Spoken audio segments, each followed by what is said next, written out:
नमस्कार. आपल्या सगळ्यांचे सोशल महाराष्ट्र न्यूज चॅनलमध्ये हार्दिक स्वागत. चला वळूया तर एका नवीन बातमीकडे. आजची बातमी.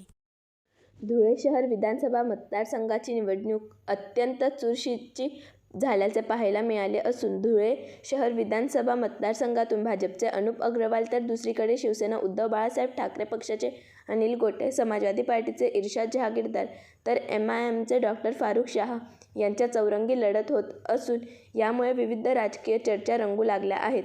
अनिल गोटे यांना शिवसेना उद्धव बाळासाहेब ठाकरे पक्षाकडून निवडणुकीच्या रिंगणात उतरवण्यात आल्याने दुसरीकडे महाविकास आघाडी मात्र मोठ्या प्रमाणावर नाराजी पसरली होती. यामुळे या निवडणुकीत राष्ट्रवादी काँग्रेस, शरदचंद्र पवार आणि काँग्रेस पक्ष यांनी अनिल गोटे यांच्या प्रचारापासून दूर राहणेच पसंत केल्याचे पाहायला मिळाले.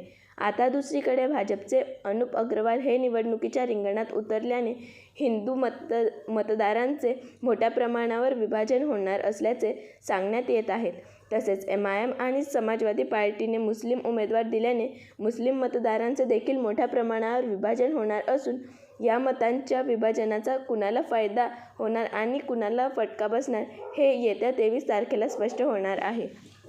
बातमी आवडल्यास चॅनलला लाईक व सबस्क्राईब करा व दररोज अशा नवनवीन बातम्या पाहण्यासाठी चॅनलला फॉलो करा. धन्यवाद.